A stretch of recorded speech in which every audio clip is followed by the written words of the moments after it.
एक चतुर खरगोश की अनोखी कहानी। एक समय की बात है, मिथिला वन नाम के एक घने जंगल में अनेक प्राणी शांति से रहते थे। इस जंगल में एक चतुर खरगोश रहता था जिसका नाम बंटी था। बंटी अपनी बुद्धिमत्ता, साहस और दोस्ती के लिए पूरे जंगल में मशहूर था। उसकी चालाकी और समझदारी की वजह से सभी प्राणी उसे आदर से देखते थे और उसकी बातों में अपनी उम्मीदें जोड़ लेते थे। जंगल के प्रत्येक कोने में प्रकृति की मधुरता बिखरी हुई थी, परंतु एक दिन एक अनोखी मुसीबत ने सभी को हिलाकर रख दिया। एक चालाक और लालची शिकारी राघव जंगल में प्रवेश कर आया। राघव का मन था कि जंगल के सभी प्राणियों को शिकार बनाकर अपनी बढ़ती ख्याति और धन का स्वाद ले। उसने जंगल के अनेक स्थानों पर जाल बिछा दिए और सभी प्राणियों में डरा हुआ माहौल पैदा कर दिया। बंटी ने देखा कि शिकारी के आने से जंगल के प्राणी एक दूसरे से दूर हो गए हैं और उनके चेहरों पर असुरक्षा का भय छाया हुआ था। बंटी ने सोचा, यदि हम सब मिलकर इस मुसीबत का सामना नहीं करेंगे तो हमारे प्यारे जंगल की खुशहाली हमेशा के लिए छिन जाएगी। तब बंटी ने एक योजना बनाई जो न केवल राघव के खिलाफ एक मजबूत प्रतिक्रिया होगी, बल्कि सभी प्राणियों को फिर से एकजुट करने का जरिया भी बनेगी।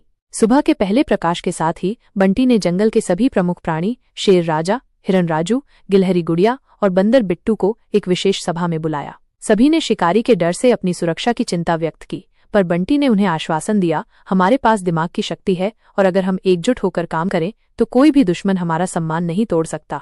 उसने उन्हें बताया कि जंगल के एक पुराने हिस्से में एक भूतिया हवेली है जहां एक रहस्यमयी योजना तैयार है जो राघव के जाल को फैला देगी। बंटी ने सभी प्राणियों के बीच योजना का विवरण दिया। उसने कहा, रात के अंधेरे में जब शिकारी आराम से अपनी चाल चल रहा होगा तब हम सब मिलकर हवेली के पास छुप जाएंगे। हवेली के भीतर एक ऐसा रास्ता है जिसे मैंने पहले से तैयार किया है। जब राघव उस रास्ते से प्रवेश करेगा तो उसके पैर एक मजबूत जाल में फंस जाएंगे और हवेली के दरवाजे अपने आप बंद हो जाएंगे। तब हमें उसे पकड़ने का मौका मिल जाएगा। सभी प्राणी बंटी के प्लान से प्रभावित हुए और उसकी अगुवाई में तैयार हो गए। रात के अंधेरे में बंटी और उसके मित्र धीरे धीरे हवेली के चारों तरफ पहुंचे। बंटी ने सुरक्षा के लिए छोटे छोटे ग्रुप बनाए। राजा ने हवेली के मुख्य द्वार की सुरक्षा संभाली, राजू और गुड़िया ने हवेली के पास से गुजरते हुए शिकारी को नजर में रखा और बिट्टू ने हवेली के भीतर के रास्तों को पहचानना शुरू कर दिया। सभी प्राणी अपने अपने क्षेत्र में तैयार हो गए थे। सुबह होते ही राघव ने शिकारी के जाल को बिछाते हुए हवेली की ओर रुख किया। राघव ने सोचा कि हवेली तो एक साधारण इमारत होगी, पर उसके मन में लालच की आग थी। जैसे ही उसने हवेली के मुख्य द्वार पर कदम रखा, बंटी के निर्देश अनुसार हवेली के अंदर पहले से ही रचित जाल का प्रदर्शन हुआ। राघव ने बिना सोच विचार के उसमें कदम रख दिया और उसके पैर एक मजबूत जाल में फंस गए। जैसे ही राघव ने आगे बढ़ने की कोशिश की, हवेली के प्राचीन दरवाजे जो पहले से बंटी के द्वारा तैयार किए गए थे बंद हो गए। अब राघव अंधेरे में फंसा हुआ था और उसके पास कोई भी रास्ता नहीं था। उसने जोर जोर से चीखना शुरू किया, पर जंगल के दूर दराज स्थित प्राणी उस आवाज को सुनकर चुपचाप उस मोड़ पर खड़े थे। बंटी ने धीरे से राघव के पास आकर उससे कहा, राघव, तुम्हारी चालाकी और लालच ने तुम्हें इस मुकाम तक पहुंचा दिया। अब तुम्हें अपने गलत कर्मों का पछतावा करना होगा। मैं तुम्हें ये मौका दे रहा हूँ कि तुम माफी मांगो और वादा करो कि आगे से जंगल के प्राणियों का शिकार नहीं करोगे। राघव पहले अपने आक्रोश में डूबा हुआ अब शर्मिंदगी से अपना सिर झुकाने लगा। उसने बंटी से विनम्रता से माफी मांगी और वादा किया कि वह कभी भी जंगल के प्राणियों के प्रति अपनी लालच का प्रदर्शन नहीं करेगा। बंटी ने राघव की बात ध्यान से सुनी और सभी प्राणियों के सामने उसे एक मौका दिया।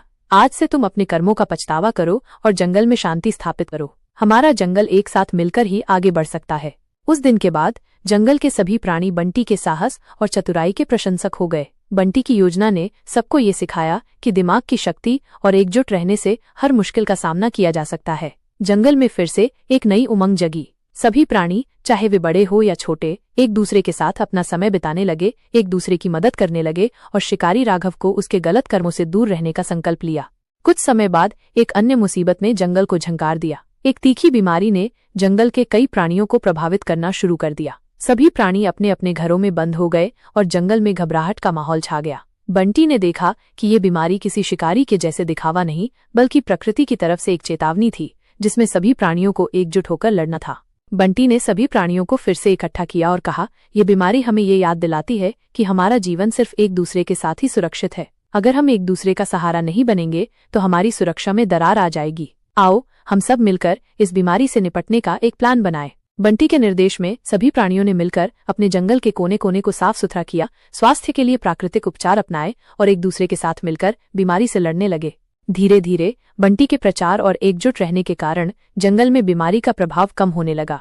जानवरों ने एक दूसरे की मदद से अपने आंगन को स्वास्थ्य और सौंदर्य से भर दिया। बंटी ने फिर से सभी प्राणियों को बताया कि जीवन में कभी कभी कठिनाइयां आती हैं, परंतु जब हम मिलकर काम करते हैं तो हर दुश्मन और मुसीबत का सामना किया जा सकता है। अंततः बंटी की चतुराई ने न केवल शिकारी राघव को उसकी लालच के शिकार बनने से रोका, बल्कि जंगल के सभी प्राणियों को एकजुट रहने और एक दूसरे की सहायता करने का संदेश दिया। जंगल के सभी प्राणी बंटी के गुणों का आदर करने लगे और उसकी कहानी आज भी हर नई पीढ़ी के लिए प्रेरणा का स्रोत बनी हुई है। हर शाम जब सूर्यास्त होता तो प्राणी एक साथ जमा होते और बंटी की यादों को ताज़ा करते हुए एक दूसरे के प्रति अपना प्यार और सहयोग व्यक्त करते।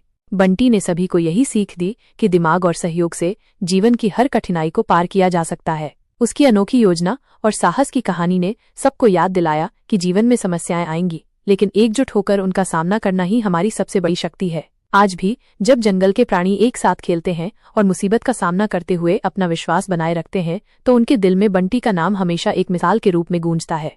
इस प्रकार बंटी का जीवन और उसकी चतुराई मिथिला वन के प्रत्येक कोने में एक प्रेरणा का स्रोत बन गई। उसने सबको दिखाया कि जब हम मिलकर दिमाग की शक्ति का इस्तेमाल करते हैं तो कोई भी दुश्मन या मुसीबत हमें हार नहीं सकती। बंटी की कहानी हमें याद दिलाती है कि समस्याएं चाहे कितनी भी कठिन क्यों न हो, एकजुट रहने और एक दूसरे की मदद से उनका हल निकालना मुमकिन है। और इसी सोच के साथ जंगल के सभी प्राणी आज भी अपने जीवन में सुरक्षा, सम्मान और अनंत प्यार का पालन करते हैं। बंटी की कहानी से हमें यह सीख मिलती है कि दिमाग, सहयोग और एकजुट रहने की शक्ति से न केवल हम अपनी मुसीबतों का सामना